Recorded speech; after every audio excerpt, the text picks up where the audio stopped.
Suami habiskan semua tabunganku. Ternyata, untuk pergi umroh bersama mertua dan istri sirinya, teganya dia ku balas dengan elegan. Assalamualaikum warahmatullahi wabarakatuh. Halo Bunda sahabat Ainun. Semoga Bunda semuanya dalam keadaan sehat dan selalu bahagia ya. Sebelum saya lanjut, yuk Bunda absen dari kota mana saja? Dan buat yang sudah like, komen, dan subscribe semoga rezekinya dilancarkan ya. Yuk, langsung kita mulai kisahnya. Namaku Nadia. Hidupku mungkin terlihat biasa saja dari luar, tapi bagiku setiap detik adalah perjuangan. Aku bukan berasal dari keluarga berada. Sejak menikah dengan Arman, aku tahu bahwa hidup yang kami jalani tidak akan mudah. Rumah kontrakan kecil menjadi tempat kami berteduh, dengan dinding tipis yang mudah bocor ketika hujan deras, dan atap seng yang mengeluarkan suara berisik tiap kali hujan turun. Namun aku selalu percaya, asal ada niat dan kerja keras, perlahan semua akan berubah. Sejak lama, aku berjanji pada diriku sendiri, aku harus menabung. Bukan untuk kesenanganku pribadi, melainkan untuk masa depan keluarga. Aku ingin punya rumah sendiri, sekecil apapun itu, agar kami tak lagi berpindah-pindah kontrakan. Aku ingin punya dana cadangan, agar jika suatu saat anak sakit, aku tidak perlu menahan malu meminjam pada tetangga. Dan aku ingin memastikan pendidikan anak-anak kami kelak tidak terputus hanya karena kami tak punya biaya. Untuk itu, aku rela menguras tenaga. Pagi hingga siang aku bekerja di toko kelontong milik Bu Siti. Tugasku sederhana, menjaga kasir, menata barang, mengangkat karung beras atau gula yang datang dari pemasok. Upahnya hanya cukup untuk kebutuhan harian, tapi aku selalu menyisihkan sedikit, meski hanya 20.000 atau 50.000 rupiah. Bagiku, tak masalah kecil, yang penting ada. Sepulang dari toko, aku tidak bisa langsung beristirahat. Mesin jahit tua di ruang tengah menunggu. Ada seragam sekolah tetangga yang harus dirombak, ada rok yang harus dipendekkan, ada kemeja yang harus dipasangi kancing baru. Terkadang aku harus menjahit hingga larut malam, sementara suara jangkrik terdengar di luar jendela. Tanganku sering lecet, jariku tak jarang tertusuk jarum, tapi aku tidak pernah mengeluh. Karena setiap hasil jahitan itu berarti tambahan tabungan.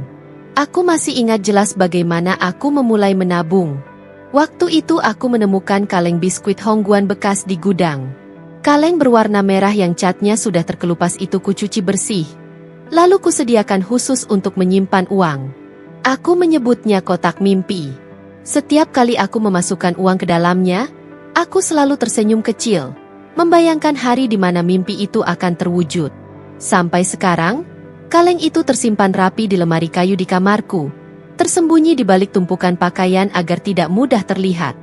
Hanya aku dan Tuhan yang tahu berapa banyak isinya. Bahkan Arman, suamiku, hanya tahu aku menabung sedikit, tanpa pernah tahu jumlah pastinya. Bukan karena aku ingin menyembunyikan sesuatu darinya, tapi karena aku tahu, uang yang terlalu terlihat kadang cepat menguap. Malam adalah waktu favoritku. Setelah semua pekerjaan selesai, setelah dunia tenang, aku akan duduk di lantai, membuka kaleng itu, dan menghitung isinya perlahan. Lembar demi lembar, koin demi koin, kususun rapi. Meski seringkali mataku berat karena kantuk, hatiku terasa hangat. Rasanya seperti sedang menyusun puzzle kehidupan. Perlahan, tapi pasti menuju gambar yang utuh. Aku masih ingat satu malam, ketika listrik padam dan hanya ada cahaya lilin di ruang tengah. Aku duduk sendirian, menghitung tabungan itu. Saat itu jumlahnya sudah mencapai angka yang tak pernah kubayangkan sebelumnya. Aku menahan air mata, lalu berbisik lirih, "Ya Allah, semoga uang ini bisa membawa kebahagiaan untuk keluargaku, bukan sebaliknya." Namun bukan berarti perjalanan menabung itu tanpa cobaan. Berapa kali aku harus menahan keinginan membeli baju baru, meski hanya sehelai. Berapa kali aku menolak ajakan tetangga untuk ikut arisan atau jalan-jalan, karena bagiku setiap rupiah lebih baik kusimpan. Bahkan saat anak-anak tetangga makan jajanan di warung, aku sering merasa sedih karena aku belum mampu seperti itu. Tapi aku percaya, pengorbanan kecil hari ini akan berbuah besar di masa depan. Satu hal yang paling membuatku kuat adalah bayangan wajah Arman. Aku selalu berpikir, betapa bahagianya nanti jika aku bisa berkata padanya, "Mas, kita tidak perlu kontrak lagi. Kita sudah punya rumah sendiri." Aku ingin melihat senyum bangganya. Aku ingin ia tahu bahwa meski aku hanya seorang istri yang bekerja seadanya, aku bisa menjadi tulang punggung kedua yang menopang keluarga. Namun aku tak pernah menyangka, tabungan yang kutumpuk dengan cucuran keringat, doa, dan pengorbanan bertahun-tahun itu, kelak justru akan menjadi sumber luka terdalam dalam hidupku. Luka yang bukan datang dari orang lain, tapi dari lelaki yang selama ini kupercaya sepenuh hati. Hari-hari terasa semakin aneh belakangan ini. Suamiku, Arman, yang dulu selalu pulang tepat waktu, kini lebih sering pulang larut malam. Alasannya selalu sama, ada pekerjaan tambahan. "Nat, toko sedang ramai, jadi aku harus bantu lembur." Kadang ia bilang ada rapat, kadang juga alasan lain yang sulit kubantah. Aku berusaha percaya, sebab sejak awal aku menikah dengannya, kepercayaan adalah pondasi yang kupegang teguh. Namun entah mengapa, akhir-akhir ini hatiku sering resah. Arman tidak lagi seperti dulu. Saat dulu pulang, ia sering bercerita tentang pekerjaannya, tentang rekan-rekan di tempat kerja, bahkan hal-hal kecil yang ia temui di jalan. Kini, percakapan kami semakin singkat. Ia lebih banyak menunduk menatap ponselnya, yang selalu terkunci dengan sandi. Jika aku bertanya, "Mas, kenapa ponselnya dikunci segala?" "Dulu nggak pernah, kan?" Ia hanya menjawab singkat sambil tersenyum tipis. "Ya biar aman aja, Nat. Banyak data kantor di dalamnya." Aku mencoba menelan alasan itu mentah-mentah, tapi hatiku tetap terusik. Ada malam-malam ketika aku terjaga dari tidur karena mendengar suara notifikasi ponselnya. Saat kulirik jam dinding, jarum menunjuk pukul 2 dini hari. Arman dengan sigap meraih ponselnya, menatap layar sebentar, lalu menyimpannya kembali. Aku menoleh padanya, tapi ia hanya pura-pura tidur. Aku memilih bungkam. Bukan hanya Arman yang berubah. Bu Salma, mertuaku, juga terasa makin dingin padaku. Padahal dulu, meski hubunganku dengannya tak terlalu hangat, setidaknya masih ada obrolan basa-basi. Kini, setiap kali aku berkunjung ke rumahnya, tatapannya seolah menembus tubuhku. Ia bicara seperlunya, tanpa senyum, bahkan sering menegurku dengan nada dingin. Pernah suatu kali, aku mengantar makanan ke rumahnya. Dengan senyum, aku berkata, "Bu, ini saya bawakan sayur asem. Tadi sekalian masak di rumah." Bu Salma hanya menatap sekilas, lalu menjawab singkat, "Oh, taruh aja di meja." Seketika hatiku ciut. Ada jarak yang kian lebar, meski aku tidak tahu sebabnya. Aku sering bertanya-tanya dalam hati, apakah aku melakukan kesalahan? Apakah aku ada salah kata? Namun aku tidak pernah menemukan jawabannya. Keganjilan itu semakin jelas ketika suatu sore, aku mendengar percakapan samar antara Arman dan ibunya di teras rumah. Aku yang sedang di dapur, tanpa sengaja menangkap suara lirih itu. "Nanti jangan sampai Nadia tahu dulu." "Ya, Mas." Suara Bu Salma terdengar tegas. "Tenang, Bu. Semua sudah saya atur," jawab Arman singkat. Hatiku langsung berdebar. Apa yang mereka sembunyikan dariku? Aku ingin keluar dan bertanya, tapi kakiku seakan terpaku. Hanya detik-detik sunyi yang tertinggal setelah percakapan itu terhenti. Sejak hari itu, pikiranku tak pernah tenang. Aku mencoba sibuk dengan menjahit dan bekerja di toko, mencoba menyingkirkan segala prasangka.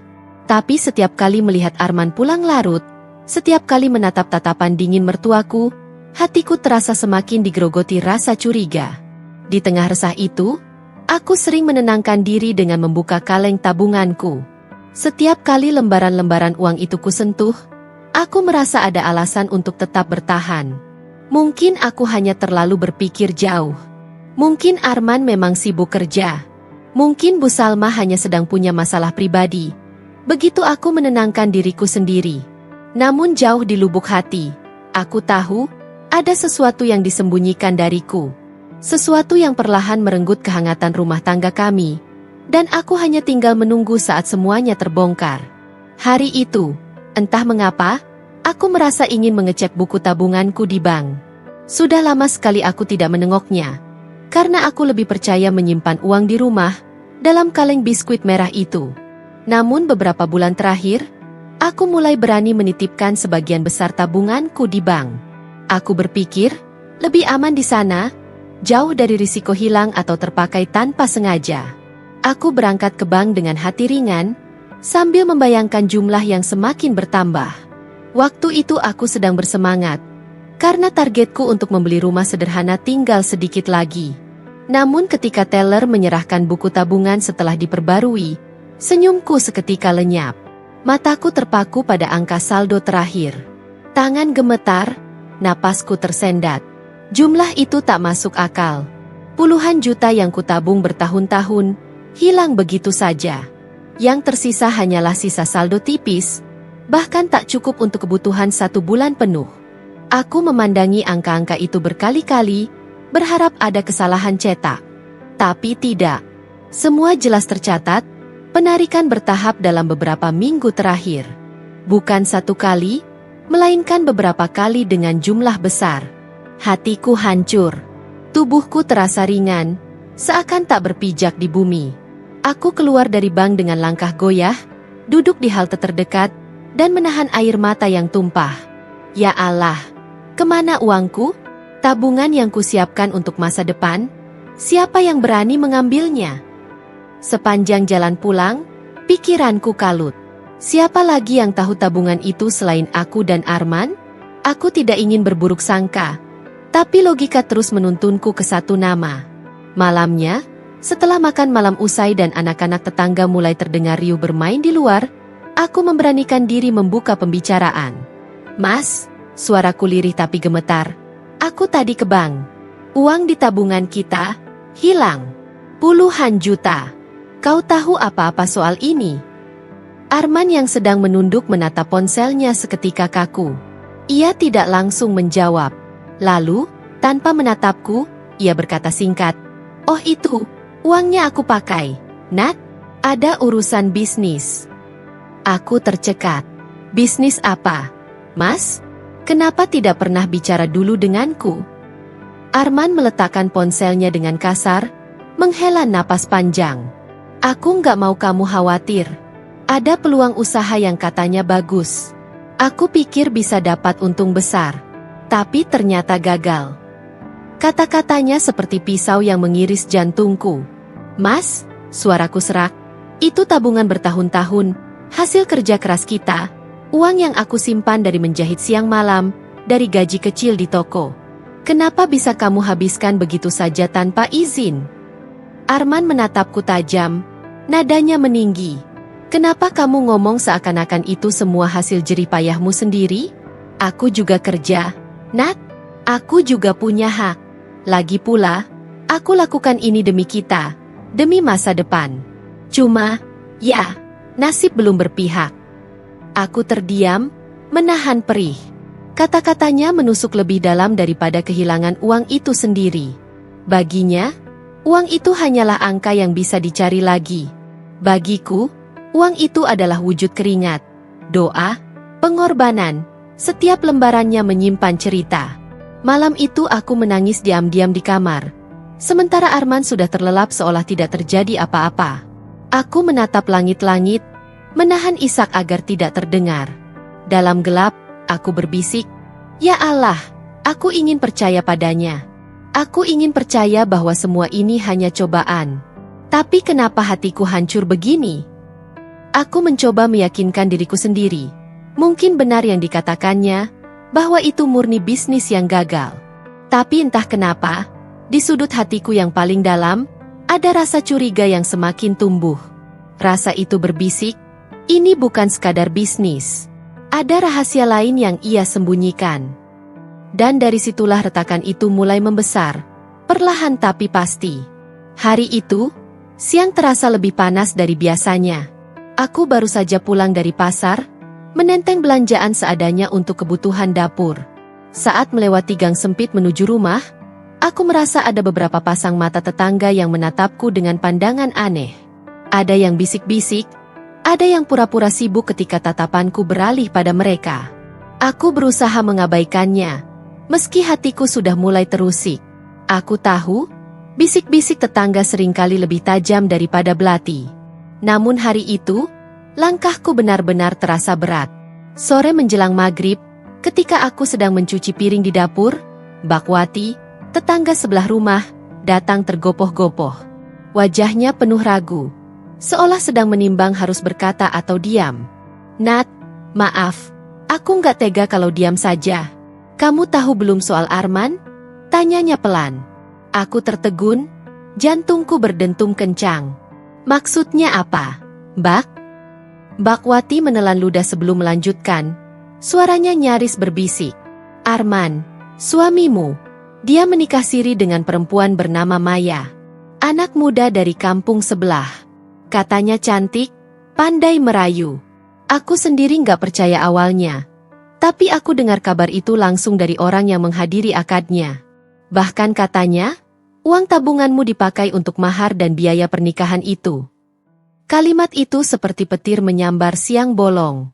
Tanganku gemetar, piring yang sedang kupegang hampir terlepas. Mataku panas, tenggorokanku tercekat. "Embe, Mbak, jangan bercanda." Suaraku bergetar, hampir tak keluar. Bakwati menatapku iba. "Aku juga berharap ini hanya gosip. Tapi sayangnya, ini nyata, Nat." Aku terdiam. Rasanya bumi runtuh di bawah kakiku. Udara yang tadi panas kini sesak menekan dadaku. Seolah-olah seluruh jerih payahku selama bertahun-tahun, malam-malam panjang menjahit, keringat yang menetes di toko kelontong, doa-doa yang kupanjatkan di setiap lembar uang tabungan, semua direnggut dan dilemparkan begitu saja untuk kebahagiaan orang lain. Malam itu, aku menunggu Arman pulang. Tanganku tak henti gemetar, wajahku pucat. Begitu pintu rumah terbuka, aku langsung menatapnya. "Mas," suaraku parau. "Benarkah? Benarkah kamu menikah siri dengan perempuan itu? Dengan Maya?" Arman terkejut sejenak, tapi dengan cepat menampilkan wajah tenang. "Siapa yang bilang begitu? Kamu percaya omongan orang? Jangan mudah terprovokasi, Nat." Aku menahan napas, menatapnya dengan mata berair. "Jadi bukan uang tabunganku yang kau pakai untuk mahar?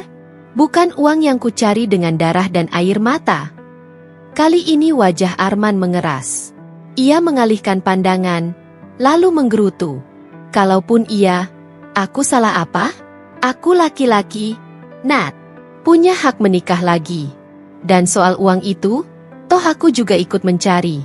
Jangan seakan-akan semua hasil jerih payahmu sendiri." Aku nyaris roboh mendengar kalimat itu. Hatiku terasa diremuk tanpa sisa. Selama ini aku percaya, aku menabung untuk masa depan kami bersama. Tapi kenyataannya, Arman justru memakai uang itu untuk membangun hidup dengan wanita lain. Air mata tak terbendung. Aku terisak di hadapannya. Namun Arman hanya menatap dengan wajah dingin, tanpa rasa bersalah sedikit pun. Sejak saat itu, duniaku benar-benar runtuh. Kepercayaan yang kupegang teguh patah berkeping-keping. Rumah yang kuimpikan hilang, masa depan yang kurancang hancur, dan suami yang selama ini kujaga ternyata berkhianat di belakangku. Aku duduk terdiam lama di kamar, memandang kaleng biskuit merah kosong yang dulu penuh harapan. Kini ia hanya menjadi saksi bisu pengkhianatan yang tak pernah kubayangkan akan datang dari orang yang kucintai. Malam itu, setelah gosip tentang pernikahan siri Arman makin santer terdengar, aku memberanikan diri menatapnya lagi.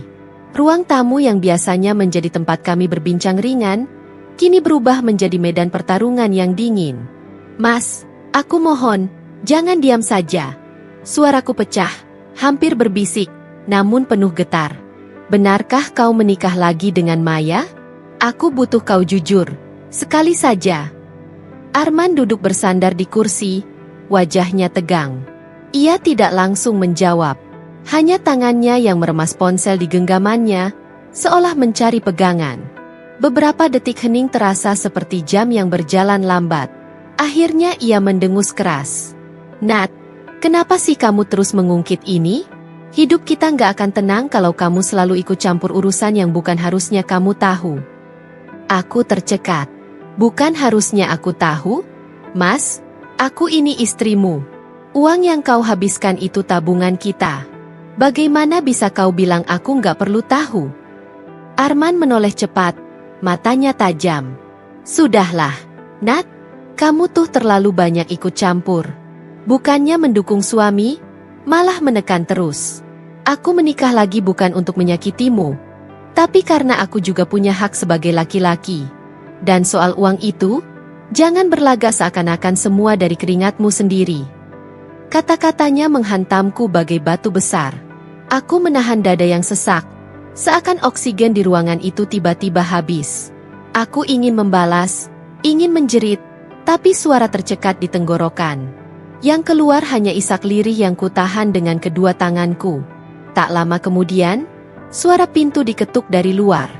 Ternyata Bu Salma, mertuaku, datang. Ia duduk dengan sikap angkuh, menyapu pandangan ke arahku yang matanya sembab. Sudahlah, Nadia. Jangan diperbesar. Arman itu laki-laki, sah-sah saja kalau menikah lagi. Kamu sebagai istri pertama seharusnya ikhlas, sabar. Jangan seperti anak kecil yang tidak bisa menerima kenyataan. Aku menoleh padanya, air mata kembali jatuh tanpa bisa kutahan. Bu, apa Bu tega melihat anakmu menghancurkan rumah tangganya sendiri? Apa salahku selama ini? Bukankah aku selalu berusaha jadi istri yang baik? Bu Salma mendengus pelan. Kamu terlalu banyak menuntut, terlalu cerewet. Lelaki kalau ditekan, ya wajar mencari pelarian. Kamu harus belajar menerima. Itu takdir perempuan, Nat. Hatiku hancur semakin dalam. Bukannya mendapat pembelaan, aku justru disalahkan, bahkan oleh perempuan yang seharusnya memahami perasaan sesama istri. Aku menunduk, menggenggam erat ujung rokku, menahan tubuh yang gemetar. Aku ingin berteriak bahwa ini tidak adil, bahwa aku bukan boneka yang bisa ditinggalkan seenaknya. Tapi tak ada kata yang sanggup keluar. Malam itu aku duduk sendirian di kamar, mendekap bantal yang basah oleh air mata. Dari luar terdengar suara Arman dan Bu Salma yang bercakap tenang, seolah aku tak lebih dari bayangan di rumah ini. Aku sadar, lukaku bukan hanya karena pengkhianatan Arman, tapi juga karena luka itu ditutup-tutupi, disapu di bawah karpet, seakan-akan tidak penting. Seolah-olah aku hanya harus menerima, menelan pahitnya sendirian.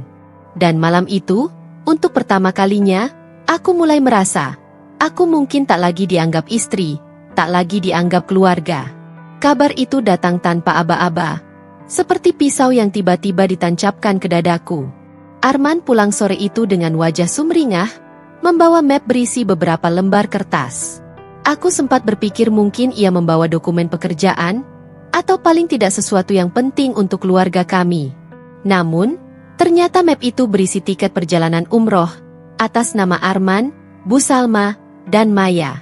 Tanganku gemetar ketika kertas itu tak sengaja terbuka di hadapanku.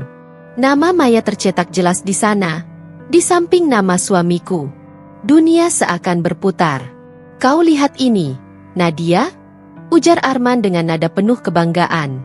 Aku akan berangkat umroh bulan depan. Doakan aku, ya? Aku tercekat. Lidahku keluh, tak mampu merangkai kata. Hanya mataku yang terus menatap deretan huruf di tiket itu, seakan tak percaya bahwa uang yang kukumpulkan dari tiap jahitan, tiap malam lembur, tiap tetes keringatku, justru digunakan untuk membiayai perjalanan suamiku bersama wanita lain. Dengan siapa? Tanyaku akhirnya, meski sudah jelas terbaca. Dengan ibu dan... Arman berhenti sejenak, lalu melanjutkan dengan suara datar. Maya. Hatiku hancur berkeping. Napasku terasa sesak, dadaku menegang. Uang siapa yang kau gunakan? Tanyaku lagi, meski sebenarnya aku sudah tahu jawabannya. Arman hanya mendesah, seakan bosan. Jangan terlalu banyak tanya. Nadia, kau harusnya senang. Uangmu bisa menjadi bekal pahala untukku, untuk ibuku, untuk Maya juga. Itu kan ibadah. Aku terdiam, air mata jatuh satu persatu. Bagaimana mungkin sesuatu yang kudapat dari kerja keras, yang kuimpikan untuk rumah kecil dan masa depan anakku kelak, dipakai untuk perjalanan suci yang bagiku justru ternoda oleh pengkhianatan? Bu Salma masuk dari dapur, mendengar percakapan kami. Nadia, jangan cemburu buta. Kau harus ikhlas. Rezeki itu kan dari Allah. Kalau dipakai untuk umroh pasti berkah. Kau ini istri, jangan banyak protes. Doakan saja, itu tugasmu. Kata-kata itu seperti garam yang ditabur di atas luka. Aku teringat bagaimana selama ini aku selalu berusaha menjadi menantu yang baik, membantu pekerjaan rumah, merawat mereka ketika sakit, bahkan mengorbankan kebutuhanku sendiri demi tabungan itu. Dan kini, aku dianggap sekadar penghalang. Malam itu, aku duduk sendirian di kamar. Buku tabungan yang kini kosong tergeletak di pangkuan. Aku membukanya lembar demi lembar, menelusuri setiap catatan setoran. Ada ingatan tentang bagaimana aku menahan diri tidak membeli kebaya baru agar bisa menyetor 100.000. Ingatan ketika aku menolak tawaran teman untuk arisan agar bisa menyimpan lebih banyak. Semua pengorbanan itu kini menguap sia-sia. Aku menangis hingga larut malam. Tapi di sela tangis, ada bara yang perlahan menyala di dadaku. Aku mulai bertanya pada diriku sendiri. Sampai kapan aku harus diam? Sampai kapan aku harus rela melihat semua pengorbananku diinjak-injak? Keesokan harinya, kabar keberangkatan itu sudah menyebar ke telinga keluarga besar. Arman dan Bu Salma tampak bangga, memamerkan tiket dan brosur perjalanan. Mereka bercerita betapa bahagianya bisa menunaikan ibadah umroh bersama-sama. Aku dipandang seolah aku hanyalah bayangan yang tak penting, istri yang sekadar ada tapi tak pernah dianggap. Aku menunduk, menelan kepahitan itu. Tapi di dalam hatiku, mulai tumbuh satu keyakinan.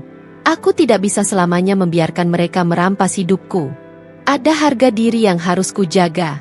Ada luka yang harus kualami. Tapi juga ada kekuatan yang harus kutemukan. Hari itu, untuk pertama kalinya aku merasa, perjalananku bukan hanya tentang kehilangan tabungan atau suami yang berkhianat. Tapi ini tentang menemukan kembali diriku sendiri di tengah puing-puing yang mereka tinggalkan. Ketika pertama kali foto-foto itu muncul di grup keluarga di ponselku, rasanya seperti ada yang menampar pipiku berulang-ulang. Layar kecil itu memantulkan wajah-wajah yang dulu ku kenal sebagai orang dekat, tetapi kini dalam bingkai kebahagiaan yang jelas bukan untukku. Ada Arman yang tertawa lepas. Ada perempuan muda yang tangannya melingkari lengan suamiku dengan sangat akrab. Ada ibu mertuaku yang berdiri bangga di samping mereka. Di latar belakang, Ka'bah yang sunyi. Namun entah kenapa kali ini terasa begitu jauh dari tempat hatiku berlabuh. Jari-jariku membeku. Suara di sekitar seperti melambat. Suara radio tetangga, deru sepeda motor, bahkan tetesan air di gentong terasa seperti datang dari jauh. Aku menatap satu foto demi satu foto, seakan mencari celah untuk menganggap semuanya hanya mimpi yang salah tayang. Tetapi tiap kali mata bergeser, kepedihan itu semakin nyata. Senyum mereka, tulus untuk foto, palsu bagi hatiku. Kubalas pesan singkat dari beberapa saudara yang mengucapkan selamat, menggunakan emoji-emoji bunga dan doa. Ada pula yang mengirimkan nomor telepon agen travel yang dipakai. Komentar-komentar kecil itu bagai garam di luka yang terus digaruk. Aku menutup ponsel dan menetralkan napas. Tetapi detak jantung tidak mau tenang. Malam itu aku duduk di lantai kamar. Lampu rendah menyisakan bayang-bayang panjang di dinding. Ku dekap bantal yang masih berbau kapur barus. Dan aku memandang langit-langit seolah menunggu jawaban dari atas sana. Suara doa terucap pelan dari bibirku. Bukan doa meminta balas dendam, melainkan doa yang hancur tertunduk. Ya Allah, apakah aku terlalu berdosa? Mengapa Engkau izinkan ini terjadi padaku? Jawaban tidak datang dalam kata-kata. Hanya kesunyian yang menjawab, dan di dalam kesunyian itu tumbuh berbagai warna perasaan. Malu, marah, sedih, tetapi juga rasa tidak percaya bahwa selama ini aku hidup dalam bayang-bayang yang rapuh. Keesokan harinya, kabar itu merebak lebih cepat. Beberapa tetangga yang biasanya sopan, kini memandangku seperti melihat sesuatu yang aneh. Ada yang berbisik di pojok warung, ada yang menghela napas ketika berjalan melewatiku. Aku merasakan tatapan yang menilai, seolah kegagalanku, atau pengkhianatan suamiku, adalah aib yang melekat padaku. Di tengah kegaduhan itu, Mbak Wati datang lagi. Wajahnya tegas, matanya lembut. Ia duduk di beranda rumahku sambil menyerahkan secangkir teh hangat. Nat, Aku lihat fotonya. Saya turut sedih. Ia tidak mengucap banyak kata, tetapi kehadirannya bagai perisai kecil. Aku menangis lagi. Di bahunya, merasa sedikit lebih ringan karena ada tangan lain yang menampung. Tapi Mbak, mereka pergi beribadah. Mereka bilang itu ibadah. Aku berkata, suaraku patah. Bagaimana mungkin uang yang kusiapkan untuk rumah, untuk anak, untuk kita, dipakai untuk itu? Mbak Wati memandang jauh, lalu pelan mengatakan, ibadah tak selalu berkaitan dengan niat yang bersih, Nat. Manusia bisa berangkat dengan niat baik atau sebaliknya. Tapi itu bukan urusan kita menilai. Yang penting, sekarang kamu yang harus menjaga hidupmu. Kata-katanya sederhana, namun menamparku dengan keras. Aku menyadari, semakin lama kuhabiskan hidupku menunggu keadilan dari mereka, semakin dalam aku tenggelam dalam patah hati. Ada hal-hal yang harus kutata kembali. Harga diriku, masa depanku, dan apa yang masih bisa kulakukan sendiri. Di sela-sela hari-hari yang berat itu, aku mulai menarik napas panjang dan mencoba langkah-langkah kecil. Aku merapikan meja jahitku, meletakkan benang-benang yang kusukai di tempat yang rapi. Menjahit, yang dulu terasa seperti rutinitas melelahkan, kini terasa seperti satu-satunya bahasa yang masih kupunya. Satu-satunya cara untuk berbicara pada dunia tanpa harus meratap. Setiap jahitan yang kubuat seakan menyulam kembali kepingan diriku yang tercerai. Namun bukan berarti aku tak merasakan ledakan emosi lain. Malam-malam tertentu aku terbangun karena mimpi buruk. Melihat kuil, melihat mereka tertawa di tempat suci, sementara aku berdiri di balik pintu rumah kami, tak diundang. Di pagi hari, perasaan cemas mengendap di perut seperti batu. Aku berusaha menepisnya dengan doa, dengan mengulang ayat-ayat yang pernah membuat hatiku tenang sebelumnya. Kadang berhasil, kadang tidak. Aku juga mulai menyadari satu hal yang menyakitkan sekaligus membebaskan. Selama ini aku sering mengukur dirinya lewat kehadiran Arman, lewat pengakuan mertua, lewat rasa aman yang diberikan oleh tabungan. Sekarang semua ukuran itu runtuh. Mempertahankan hidup, dengan segala harga diri dan martabat, jatuh pada tanganku sendiri. Ada saat aku tergoda untuk memulai konfrontasi besar, menuntut penjelasan di depan keluarga, mengamuk di tengah pasar, meminta jumlah yang hilang kembali. Namun suara hati lain berkata tenang, konfrontasi itu mungkin memuaskan sementara, tapi apa yang akan kubangun setelahnya? Apakah lukaku akan sembuh dengan kemarahan semata? Pelan-pelan aku merancang rencana sederhana. Pertama, aku harus menata kondisi emosional supaya bisa berpikir jernih. Kedua, aku harus menghitung kembali kemampuan ekonomiku. Apakah aku bisa meningkatkan usaha jahit? Mencari pelanggan baru? Mengikuti pesanan massal untuk seragam sekolah? Ketiga, aku harus memastikan bukti-bukti. Bukti penarikan tabungan, bukti komunikasi, catatan-catatan kecil yang mungkin berguna bila suatu saat aku perlu menunjukkan fakta. Rencana itu muncul bukan dari rasa dendam, tetapi dari kebutuhan bertahan. Aku mulai menyimpan ulang kertas-kertas kecil, struk, dan mencatat tanggal-tanggal penting. Aku tak ingin hidupku dikuasai lagi oleh keputusan orang lain yang tanpa berkonsultasi memutuskan nasib keluargaku. Di tengah proses itu, doa-doa tetap menjadi tempatku berlabuh. Bukan doa yang meminta balas, tapi doa yang meminta kekuatan, keteguhan, dan petunjuk. Seringkali aku duduk di balkon saat subuh, memandangi langit yang setiap hari sama namun selalu memberi harapan baru. Awan yang berlalu, embun yang turun, burung yang kembali riuh. Itu mengingatkanku bahwa hidup terus berputar, dan aku bisa memilih bagaimana ikut berputar. Perjalanan mereka ke Tanah Suci adalah perjalanan tanpa hatiku. Namun dari kehampaan itu, perlahan muncul tekad kecil yang berpendar. Aku masih punya tangan untuk bekerja, mulut untuk bicara tegas bila perlu, dan hati yang masih mampu menyayangi sendiri sebelum memberikannya pada orang lain. Aku tahu luka itu belum akan sembuh cepat. Tapi untuk pertama kali sejak semuanya runtuh, aku merasakan sesuatu yang lain selain hancur, yakni keberanian untuk tidak lagi menjadi bayangan dalam hidupku sendiri. Rumah itu mendadak berubah jadi gua yang asing. Dinding-dinding yang biasanya terasa akrab kini seperti memantulkan gema kesedihan. Suara langkahku sendiri di lantai terdengar begitu keras, seakan mengingatkanku bahwa aku sedang benar-benar sendirian. Tidak ada suara pintu dibuka Arman, tidak ada langkah tergesa Bu Salma, tidak ada tawa. Meski biasanya tawa itu pun bukan untukku. Yang tersisa hanya sunyi. Dan sunyi itu terasa seperti monster yang perlahan-lahan melahap hatiku. Aku duduk di ruang tamu berjam-jam, menatap kursi kosong di seberang. Berulang kali aku berbisik dalam hati, seandainya aku tidak sebodoh itu, seandainya aku lebih waspada. Namun setiap kali kalimat itu muncul, mataku basah lagi. Bukan karena aku merasa benar-benar bodoh, tapi karena aku menyadari satu hal.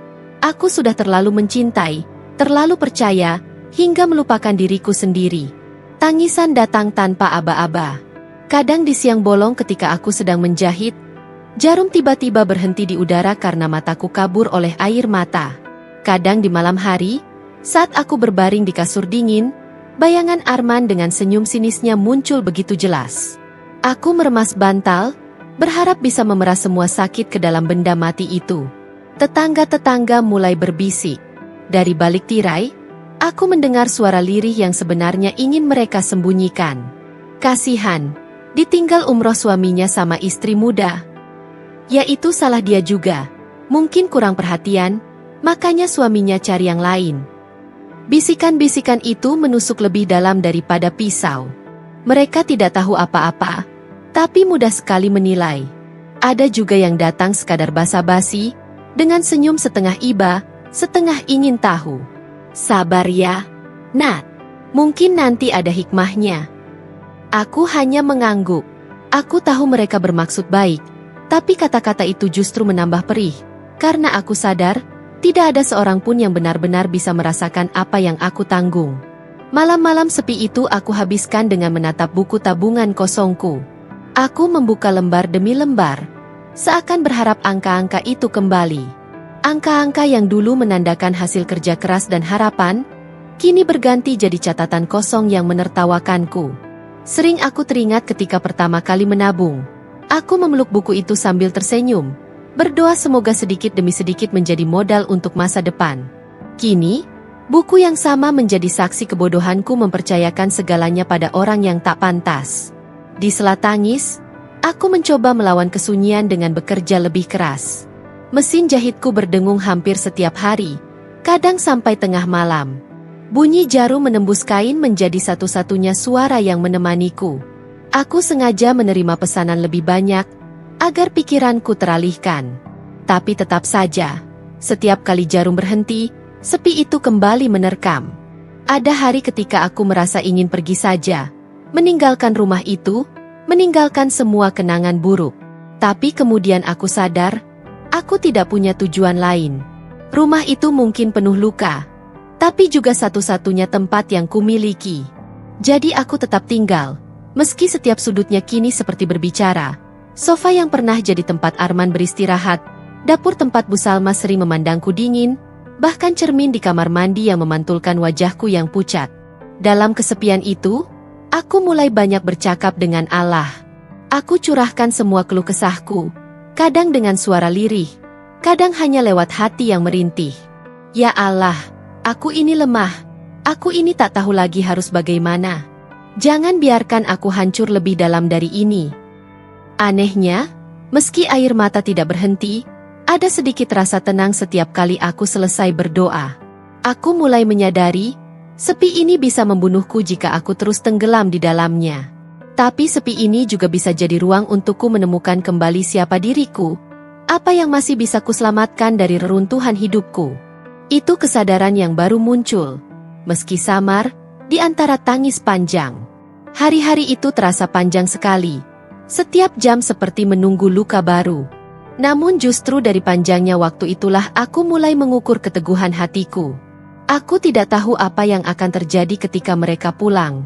Aku hanya tahu satu hal. Aku tidak boleh selamanya menjadi perempuan yang hanya menangis di rumah kosong ini. Hari yang kutunggu dengan perasaan campur aduk akhirnya tiba. Bukan karena aku rindu, tetapi karena aku ingin tahu bagaimana rupa wajah mereka sepulang dari Tanah Suci. Pagi itu, deru mobil travel berhenti di depan rumah. Suara koper diturunkan, suara sandal berdecit di lantai, tawa-tawa kecil yang tak asing, semuanya menusuk ke telingaku. Aku berdiri di ambang pintu, Tubuhku tegang. Arman turun lebih dulu. Tubuhnya tampak lebih segar. Wajahnya dipenuhi senyum. Tapi senyum itu bukan untukku. Matanya menatap ke arah lain, seolah aku hanyalah orang asing yang kebetulan berdiri di rumahnya sendiri. Tanpa sapaan, tanpa tatapan, ia melewatiku begitu saja sambil menyeret koper. Bu Salma menyusul, dengan langkah penuh percaya diri. Tangannya menggandeng Maya. Perempuan itu kini mengenakan gamis putih, jilbab rapi, wajahnya berseri-seri. Ia membawa tas oleh-oleh. Senyumnya manis, tetapi bagiku itu adalah belati. Nadia, coba lihat. Maya ini perhatian sekali selama perjalanan. Dia benar-benar menjaga Arman, bahkan urusan kecil pun diperhatikan. Tidak heran kalau Arman nyaman dengannya, kata Bu Salma lantang, seolah ingin memastikan aku mendengar setiap katanya. Aku menelan ludah. Kata-kata itu bagai tamparan keras. Aku berdiri kaku, hanya bisa tersenyum hambar sambil menunduk, meski di dalam dadaku bergemuruh rasa sakit. Aku ingin berteriak, ingin melawan, tapi tubuhku membeku. Arman tidak menoleh, tidak bertanya bagaimana aku selama mereka pergi, tidak menyinggung apakah aku sehat, apakah aku makan dengan baik. Seolah-olah aku hanyalah bayangan di rumah ini, tidak lebih penting daripada perabotan yang ada. Ia sibuk membuka koper, menunjukkan oleh-oleh kepada Bu Salma dan Maya. Syal, tasbih, kurma, semua diberikan dengan penuh kehangatan kepada mereka. Untukku, hanya sebuah bungkusan kecil yang dilempar begitu saja di atas meja. Ini, buatmu, katanya datar. Aku membuka bungkusan itu. Isinya sehelai sajadah tipis, sederhana, bahkan tidak ada tanda niat tulus di dalamnya. Aku memandanginya lama, lalu meletakkannya kembali. Hatiku semakin remuk, bukan karena benda itu, tetapi karena aku tahu itu hanya formalitas, sekadar menutupi kenyataan bahwa aku tidak lagi dianggap. Malam itu, aku duduk di kamar sendiri, mendengarkan suara tawa dari ruang tengah. Arman, Bu Salma, dan Maya asyik bercerita tentang pengalaman di Tanah Suci. Suara mereka saling bersahutan, penuh semangat, penuh kedekatan. Aku hanya bisa mendengarkan dari balik pintu. Setiap tawa mereka seperti memaku tubuhku ke kasur, membuatku merasa semakin asing di rumahku sendiri. Di sela isak tangis yang kucoba tahan, muncul sebuah kesadaran yang perlahan menamparku. Jika aku terus diam, aku akan mati dalam perlakuan ini, bukan mati secara fisik, tapi mati sebagai manusia yang punya harga diri. Aku sudah terlalu lama mengizinkan mereka memperlakukanku seperti tak bernilai. Keesokan harinya, aku mulai menata hati. Aku bangun lebih pagi, membersihkan rumah dengan tenang, lalu duduk di meja jahitku. Jarum dan benang kembali kugerakkan. Tapi kali ini, tiap jahitan bukan hanya untuk mencari nafkah atau melupakan luka. Setiap jahitan adalah pernyataan kecil pada diriku sendiri. Aku masih ada, aku masih punya kuasa atas hidupku. Aku mulai menuliskan hal-hal yang perlu kupersiapkan. Dokumen keuangan, bukti penarikan tabungan, catatan sikap Arman. Aku tidak tahu kapan waktunya, tapi aku tahu, hari itu akan tiba. Hari ketika aku berdiri bukan lagi sebagai korban, melainkan sebagai seseorang yang berani menentukan jalannya sendiri. Luka itu masih ada, dan mungkin akan lama sembuh. Tetapi di tengah kepulangan yang dingin itu, aku menemukan satu hal yang penting, api kecil keberanian. Dan api itu, kurasakan, akan menjadi sumber kekuatan untuk melangkah ke bab berikutnya dalam hidupku. Hari-hari setelah kehancuran rumah tanggaku terasa berat, tapi aku memilih untuk tidak lagi terpuruk. Setiap kali jarum jahitan menembus kain, aku seperti menancapkan keberanian baru dalam hidupku. Mesin jahit tua di sudut ruang tamu kini menjadi saksi bisu atas semangat yang mulai kutemukan kembali. Aku mulai menerima pesanan lebih banyak, bahkan dari luar kota. Teman lamaku membantu memasarkan hasil jahitanku lewat media sosial. Aku sempat ragu, takut pesanan tak terkejar, tapi dengan tekad bulat aku jalani. Malam-malam panjang kulalui dengan mata yang nyaris tak sempat terpejam, hanya ditemani kopi pahit dan doa yang tak putus. Setiap rupiah hasil jerih payah itu kusembunyikan dalam rekening baru. Sebuah rahasia kecil yang hanya aku dan Tuhan yang tahu. Bukan karena aku ingin serakah, melainkan karena aku belajar. Kepercayaan bisa dikhianati siapa saja, bahkan oleh orang terdekat. Tabungan itu kelak akan menjadi tamengku agar tak lagi terpuruk seperti dulu. Selain bekerja, aku juga mulai membuka diri. Sahabat-sahabatku yang dulu menjauh kini kembali, bukan untuk menghakimi, tapi menguatkan. Tetangga yang sering kutolong di masa lalu kini gantian menawarkan bantuan. Aku tersentuh ketika seorang ibu tetangga datang membawa sekantong sayur. Katanya, "Kamu jangan sungkan, kita semua keluarga di sini." Kata-kata sederhana itu seperti pelukan hangat yang membangunkan kembali keberanianku untuk percaya pada kebaikan manusia. Aku juga semakin mendekat pada keluargaku sendiri. Dulu aku sempat menjauh karena merasa malu dengan kehidupanku yang hancur. Tapi ternyata mereka tetap membuka pintu selebar-lebarnya. Saat aku pulang menjenguk ibu, beliau menggenggam tanganku erat. "Nak, kau sudah terlalu lama menanggung sendiri. Sekarang biarkan ibu ikut menopangmu." Air mataku tumpah, bukan karena sedih, melainkan karena akhirnya aku merasa pulang. Perlahan, langkah-langkah kecil itu menjadi pondasi kebangkitanku. Aku tak lagi mendefinisikan diriku dari status pernikahan, bukan juga dari pandangan orang lain. Aku mulai melihat diriku sebagai wanita mandiri yang punya nilai, punya masa depan, dan pantas bahagia. Di sela-sela kesibukan menjahit, aku menuliskan mimpiku kembali di buku catatan kecil yang dulu sempat kutinggalkan. Halaman-halaman baru mulai terisi dengan cita-cita sederhana, memiliki butik sendiri, menyekolahkan adik bungsuku dengan layak, dan suatu hari kelak, membuktikan bahwa luka bisa menjadi kekuatan. Aku tahu jalan ini masih panjang, dan mungkin akan penuh kerikil. Tapi untuk pertama kalinya setelah sekian lama, aku merasa hidupku kembali berada di tanganku sendiri. Hari itu, udara terasa lebih berat dari biasanya. Kata-kata Arman masih terngiang di telingaku, "Terimalah Maya tinggal di rumah ini, kita bisa hidup bersama-sama." Bagiku, itu bukan lagi sekadar permintaan, itu penghinaan. Aku menatap wajahnya, wajah yang dulu ku cintai, dan kini hanya menyisakan rasa asing. Aku tidak akan pernah rela rumah ini dibagi dengan wanita lain. Suaraku bergetar, tapi tegas. "Kalau kau ingin dia, kau bisa pergi. Tapi jangan pernah suruh aku berbagi." Arman menghela napas panjang. Wajahnya keras, matanya dingin. "Kau egois," katanya. "Perempuan baik seharusnya mengerti dan patuh pada suaminya." Kalimat itu menusuk jantungku. Aku berdiri dengan tubuh gemetar, bukan karena takut, tapi karena menahan amarah. Patuh bukan berarti diinjak-injak. Aku istri, bukan boneka yang bisa kau atur sesukamu. Pertengkaran itu pecah. Suara kami meninggi, terdengar sampai luar rumah. Tetangga mungkin sudah mendengar, tapi aku tidak peduli. Bertahun-tahun aku diam, menelan sakit, dan kini aku memilih bersuara. Ketika emosi mereda, aku masuk ke kamar. Tanganku bergetar saat meraih map berisi dokumen-dokumen penting. Malam itu, di atas meja kayu yang penuh coretan pola jahit, aku menuliskan keputusan yang akan mengubah seluruh hidupku, surat pengajuan cerai. Tangisku pecah saat pena menorehkan tanda tangan. Hatiku seolah terbelah dua. Ada rasa takut, takut menghadapi hidup sendiri, takut menghadapi stigma orang-orang, takut melihat kecewa di mata keluargaku.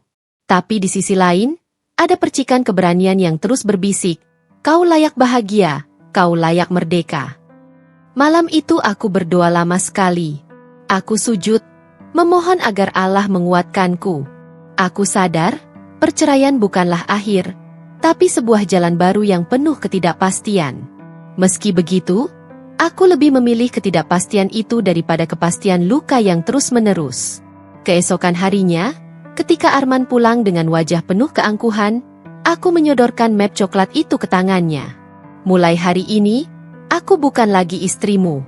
Aku ingin cerai." Dia terdiam. Untuk pertama kalinya, wajahnya kehilangan kendali. Matanya melebar, bibirnya bergetar seperti ingin berkata sesuatu tapi terhenti. Mungkin dia tak menyangka aku benar-benar berani mengambil langkah itu. "Apa kau yakin?" Suaranya rendah, hampir seperti bisikan. "Aku lebih yakin daripada sebelumnya," jawabku.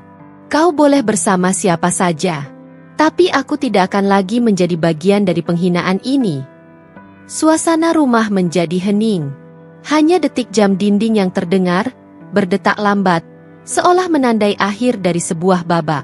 Aku menatapnya untuk terakhir kali sebagai suami, lalu berbalik meninggalkan ruang tamu itu dengan langkah yang berat tapi mantap. Aku tahu, ini adalah keputusan terberat dalam hidupku. Tapi aku juga tahu, keberanian sering lahir dari luka yang terlalu lama dipendam. Dan kali ini, aku memilih diriku sendiri. Hari itu, saat hakim mengetukkan palu terakhirnya, aku menutup mata sejenak. Rasanya dunia seakan berhenti berputar. Bukan karena aku kalah, bukan pula karena aku menang. Tapi karena akhirnya aku bisa menarik napas lega setelah sekian lama menahan sesak. Statusku kini resmi berubah. Bukan lagi istri Arman. Keluar dari ruang sidang, kakiku sempat gemetar. Pandangan orang-orang di sekeliling terasa menusuk. Ada yang berbisik penuh kasihan, ada pula yang menatap dengan rasa ingin tahu. Namun aku berusaha menegakkan kepala. Aku tidak lagi hidup dalam bayangan mereka, batinku. Hari-hari setelah perceraian tidak langsung mudah. Rumah yang dulu ramai dengan suara perdebatan kini hening. Malam-malam yang dulu penuh tangisan kini berubah jadi keheningan yang panjang. Kadang rasa sepi itu datang, merambat seperti dingin yang menusuk tulang. Tapi di sela-sela keheningan itu, aku menemukan ruang untuk menyembuhkan diri. Aku kembali menekuni pekerjaanku menjahit dengan lebih sungguh-sungguh. Mesin jahit yang dulu kupandang dengan mata sembab, kini menjadi sahabat yang setia. Suara klek-klek jarum menembus kain bagai musik penyemangat. Sedikit demi sedikit, pesanan mulai bertambah. Pelanggan baru datang, sebagian karena rekomendasi tetangga, sebagian lagi karena aku tak ragu menantang diriku untuk membuat desain yang lebih modern. Aku mulai menabung lagi, kali ini di rekening yang hanya aku sendiri yang tahu. Tidak banyak, tapi setiap lembar rupiah yang kusimpan adalah simbol dari kemandirian yang kembali kuraih. Bukan lagi tabungan yang bisa direbut seenaknya, tapi tabungan hasil kerja keras yang penuh harga diri. Keluargaku juga menjadi sandaran yang tak ternilai. Ibuku selalu mengingatkan, "Nak, jangan takut sendirian. Kadang justru dalam kesendirian, Allah paling dekat dengan kita." Kata-kata itu menjadi obat penenang di saat aku nyaris goyah. Suatu sore, saat aku duduk di teras dengan secangkir teh hangat, aku melihat anak-anak kecil tetangga bermain sambil tertawa lepas.